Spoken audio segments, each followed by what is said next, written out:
The COVID-19 outbreak's multiple effects. Abstract. Currently, the globe is facing extremely dark days that humanity doesn't saw since the Spanish Influenza of 1918 to 1920. This villain virus named COVID-19, which is traveling and spreading extremely fast worldwide, is imposing new rules on our life, our relations, and our activities. Humanity should make new reflections on our existentialism, our position in universe, our activities, and our relation with nature and with beings. Hence, we attempt to study this phenomenon under different aspects: health, economic, environmental, sociological and psychological. Keywords: outbreak, SARS-CoV-2, environmental effect, economic effect, psychological effect, world after pandemic. Science for society. The planet Earth, that is our spaceship, with which we travel forever in space, is not a legacy in the form of private property that we obtained from our ancestors, but something we must keep, watch out for in order to pass it on to future generations in the best conditions. These are the conditions that have made this planet the only one that is livable: a wonderfully balanced atmosphere by its oxygen and nitrogen composition, a mild temperature not exceeding 0 degrees Celsius under normal conditions, the abundant presence of both fresh water and salt water in the seas and oceans, and a fantastic biodiversity of flora and fauna. However, much has changed with the discovery of oil and the Industrial Revolution that the world had experienced from the end of the 19th century. Indeed, anthropogenic activities of all kinds, the mad race behind productivity using machines of different types and powers, the use of pesticides and insecticides to combat any natural agent that could be the basis of a drop in production, and especially the excessive use of fossil fuels such as oil, gas, and coal, had the effect of increasing pollution levels to levels never seen before. For example, the concentration of carbon dioxide (CO2) has exceeded the level of 380 particles/million. And we pick the consequences today by global warming, the fusion of icy ice caps in South and North Poles and on the tops of the mountain ranges. Worse still, according to some modeled scenarios and numerical calculations, shorelines, coastal cities, or even islands will be wiped off the maps. Let's not talk about the effects of aerosol gases and particles on the atmosphere, such as the attack of the ozone layer by CFCs, fortunately forbidding use for quite some time, and nitrogen oxides that the guidelines imposing green cars since 2008 have limited their effects. However, perhaps the most dangerous of all that is being done is human intervention to change the genetic structures of living beings, both microscopic and macroscopic. The ambition of the researchers is good, but with red lines not to cross. This is called consciousness that controls science. Fortunately, cloning was not applied to humans, for example. Nevertheless, the race of the great powers behind the possession of unconventional weapons, chemical, nuclear, biological, can take us to an apocalypse that marks our extermination and even the extermination of any sign of life on this planet Earth. It is hoped that with this pandemic of COVID-19, which has awakened us to our weakness and inability to cope with these coronaviruses, whose size is no more than a few dozen nanometers, that there will be a certain awakening of consciousness everywhere, from the simple gentleman everyone, the researcher in the laboratory, the capitalist, and the political decision-maker. Taken in the same ship, Earth, either we all find the way of salvation, or we will be exterminated forever. 1. Introduction. The calamity which is breaking our life today had begun in one of the most crowded provinces in China, Hubei, and more precisely in Wuhan town, counting a population of about 14 million. Indeed, an outbreak of unknown source attacking the respiratory system has been rapidly spread between inhabitants. 1. First, the problem was attributed to seafood market products and to some forest game, but rapidly by January 7, 2020, a novel stump of coronavirus family, SARS-CoV-2, leading to COVID-19 illness, was identified and confirmed by Chinese health authorities too, and then communicated to rest of world via the WHO Direction General on January 30, 2023. What aggravated the situation was that the activation of the outbreak coincides with the Spring Festival travel and the novel Chinese Year, during which the traffic of travels increases suddenly and enormously for families' visits. This explains the sharp growth of number of persons touched by the virus. Indeed, of mid-February statistics provide 50,000 cases detected in China in about 34 provinces during only 1 month. 1,600 contaminated cases have died. As of end March, the globally number reaches 693,224 confirmed cases with about 58,411 new cases, and 33,106 deaths with 3,215 new cases for. Today, April 3, 2020, about 207 countries are stroked by the pandemic with more than 1 million of positive depicted persons, of whom about 53,403 have died. 5. At the beginning, the origin of the COVID-19 was attributed to zoonotic event, and more precisely to wild consumed vertebrates in the seafood market, including snakes and pangolins 6 to 9.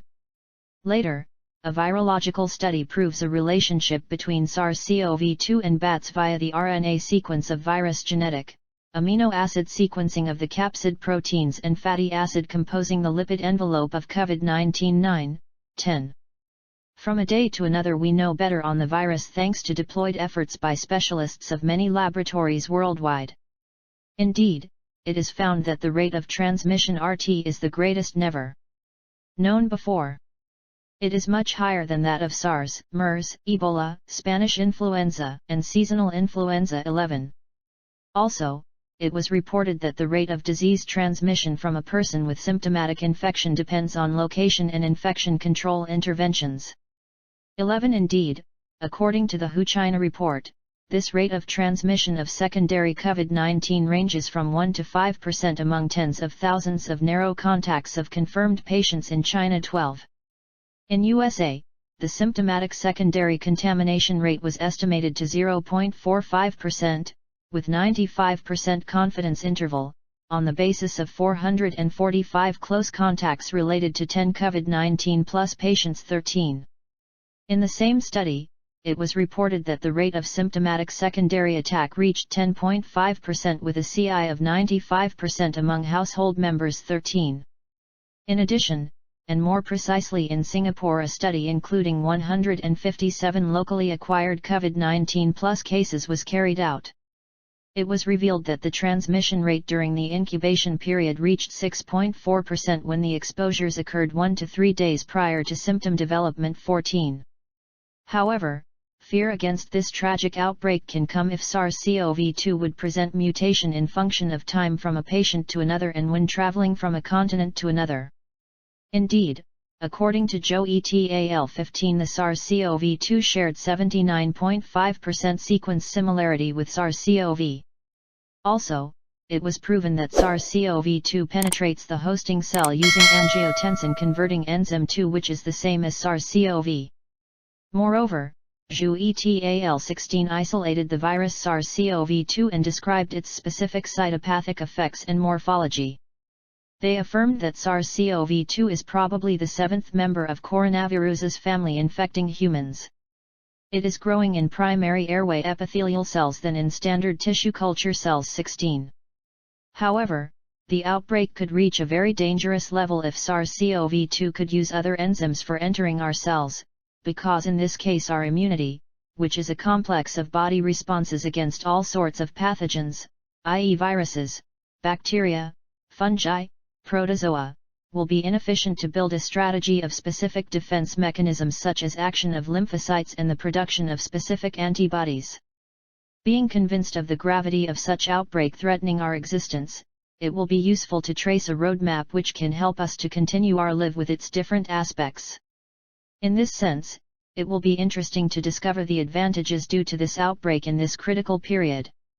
Indeed, COVID-19 pandemic doesn't affect only our health, but also our environment, the country's economies, the dynamic of our societies, the person's psychology, and enhancement of new philosophical questions.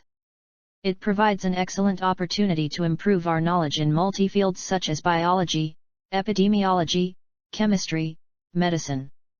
2. Are there any benefits from the outbreak? No one can deny the negative effects of this pandemic on the global economy and on the economies of all countries regardless of their levels of development. This can be explained by 2 behaviors. First, the propagation of the virus should be minimized by the confinement and especially by the social distancing which immediately lead to the shutdown of financial markets, corporate offices, business, and events.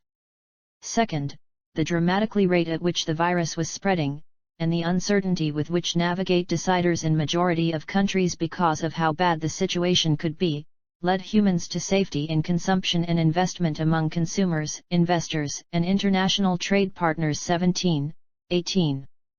More precisely for small countries, like Tunisia, pillars sectors of its economy such as tourism, automotive accessories, and textile/confection industry, which each time significantly restore the imbalance of its economical balance, were found in an almost absolute state of shutdown.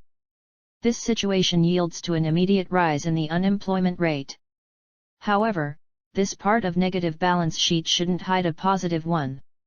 Beginning by environmental concern, specialists are speaking about the improvement of the Earth's atmosphere by significantly reducing the level of pollution caused by pollutant gaseous, greenhouse gases and aerosols. For example, specialists are talking mainly about the recovery of the ozone layer. Obviously, the slowdown in anthropogenic and especially industrial activities will lead to a decrease of the resources consumption and in the release of gases that attack the ozone layer, mainly CFC chlorofluorocarbons and nitrogen oxides NOx. As a result, an increase in thickness and the closure of the ozone hole over the Antarctic is expected, resulting in a significant decrease in UV radiation harmful to any form of biological life. 19-21. However, we shouldn't deny the frustration, stress, and fear that pervade people during confinement imposed by the authorities in the face of epidemic and especially the feeling of not being able to control the situation we are experiencing. 22. Besides, what aggravates the situation is the fact that authorities have the clumsiness to communicate only negative sides by listing the numbers of sick and deaths without evocating the number of cured of this disease. Otherwise, to consider the bright side and leaving the black spiral of pessimism, harmful emotions, and making sure to adopt the positive of the situation by implementing the internal force and energy that we have in ourselves when exploiting them as a source of well-being. This allows us to find ourselves in top shape for a new and success start after the outbreak. In this particular period of confinement, one can have a golden opportunity to renew friendships or family ties or even strengthen them. We mustn't forget that, in the last decades, we have more and more a semblance of a family, rather than a real family. Everybody is complaining about working hard and trying to earn sufficient money to survive, to run out of time to communicate with their children. Also, one often blames the partner by a lack of understanding, indifference, which usually leads to free disputes, which explains the high increase of the divorces rate. Consequently, families will have the opportunity to discover themselves again since they are forced to live in the same confined space for long periods of time. Despite that, there will appear misunderstandings sometimes between couples and/or children, like the model of collisions between physical particles in a closed volume and under pressure. But, every time there will be turns to a state of equilibrium and the final balance can only be positive at the end. Indeed, the relationships between parents and children and between brothers will evolve in the right direction by discovering their qualities and thanks to the solidarity they are obliged to adopt in order to succeed together. In addition, this period of stay-home offers a lot of time for many persons to achieve projects in a standby state, such as reading any kind of culture work, do the necessary gardening or maintenance and DIY work at home. Also, an opportunity to do distance learning on the internet of all kinds such as cooking, languages, sciences, distractions like sports, dance, music, fishing, and hunting, etc. Nevertheless, advantages are not only limited to individuals, but for businesses and public institutions. It can be an opportunity to rethink the benefits of telecommuting and implement future innovative strategies in several areas: public services, education, and distance training. Moreover, some persons have gone so far as to say that this pandemic will change people's behavior, in a good way. As they show more interest in their lifestyle in all its forms, physical, hygiene, food. But, we should be careful of not to switch to obsessive and sick behaviors. In addition, this period was also an opportunity for some to exhibit their knowledge and creativity, as was the case with Tunisian technicians and engineers who gave free rein to produce what is needed to manage this crisis, like protective equipment for caregivers, many robots for alerting people to stay home and for rooms disinfection in hospitals and all sorts of buildings, and ventilation equipment for patients. 3. Will there be a different world after COVID-19 pandemic? First of all, one hopes that this outbreak will be ended as soon as possible by finding an efficient vaccine. Moreover, one hopes that this virus would not have a certain intelligence allowing it to mutate continuously so that our immunity system would be powerless to produce antibodies once and for all in the face of another wave of such a pandemic. This fear comes after last Professor Luc Montagnier, awarded Nobel Prize of Medicine, declaration saying that there is a big probability that SARS-CoV-2 was genetically manipulated in high sophisticated laboratory of Wuhan in China, and researchers in this institution were focusing in finding a VIH's vaccine by adding RNA sequences of VIH inside SARS-CoV virus. In this case, all history given by the Chinese authority concerning the sea market and bats and pangolin consumption will be a play with a very bad staging. Faced with this jam of information, most of which are intoxes, we can only wait until the next few days to know who is right and who is wrong. However, the big question is, does the COVID-19 outbreak influences our life? And the world after COVID-19, will it be similar to the world before?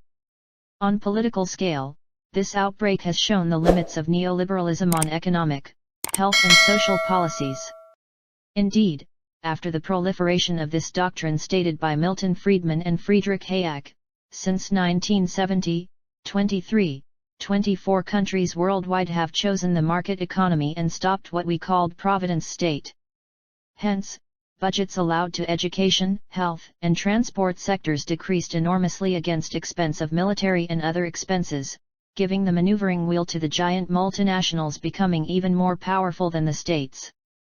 Consequently, even the number one country, which is USA, find itself powerless faced with this pandemic. That is why majority of countries will think differently after this outbreak in order to improve their educational, health, transport and social policies. Indeed, the real armies we have taken refuge in today are white gown wearers, law enforcement, public transport workers, those working in agri-food and cleaning and disinfection products, not to mention innovative engineers of certain products and processes. A most important question that will soon be asked of us, when this epidemic surge is behind us, will focus on the status of man in the world, and this in view of the fact that he is both an essential being and an essential agent in relation to other beings in the universe. Man should surely question the excessive, if not wild, consumption of non-renewable fossil fuels. Moreover, it should be aware of multiple origins of pollution resulting from our wild industrial activity, which are causing brutal climate change leading to probable apocalyptic scenarios. Finally, last but not least, we will look at our priorities in scientific research in order to direct it for the better, towards what is useful and for man and for environment, because we must realize that microscopic beings such as bacteria and viruses will also develop, and this in proportion to the progress that are ours in the various scientific and technological fields. However, it is likely that this fact will be nothing more than a manifestation among others of nature's reaction in response to what we have inflicted on it as abuses. Hence, from this experience of COVID-19 outbreak, it is clear that we will soon face microscopic beings, bacteria, microbes, and viruses, that have evolved so much over time so that our sciences will find themselves powerless, as it is the case these days. Who knows if this would not be a way of revolving nature against all the evils that we have not stopped causing it for quite some time. Finally, in order to comprehend more our existentialism, can we agree with some like J. Collin? The latter defends a model of quantum world based on atom and emptiness, and on a new vision that one must have towards water. We are infinity in motion, evolving in the eternity of time. 25. For conclusions. Currently, the number of contaminated subjects is approaching 2,700,000, and the number of deaths is not far from 200,000. A real disaster, and it's not over yet. Human life is turned upside down in all its aspects with this latest generation of war against the microscopic. However, human intelligence should always win. Indeed, a great scientific momentum is expected in all fields and that of molecular biology. An alternation of neoliberalism showing its limits towards moderate socialist regimes in which public sectors and services should gain more importance in the policies of countries. A socio-psychological and above all philosophical renaissance should emerge so that man regains his humanism and wins ethically. More precisely, the family is expected to rebuild itself again after the tear it had experienced for more than half a century. Also, our benevolence about the environment and its various constituents should occupy an important place in the life of the 21st century. Moreover, researchers of different disciplines should work harder in the domain of physics to find disinfection processes using specific UV wavelength radiation. Engineers should investigate intelligent textile materials killing directly the virus for all consumers and especially for medical corps. Nutritionists should think on some alimentation regimes such that of Mediterranean based on olive oil, cereals, fish, and provincial herbs. Conflicts of interests. There are no conflicts of interest.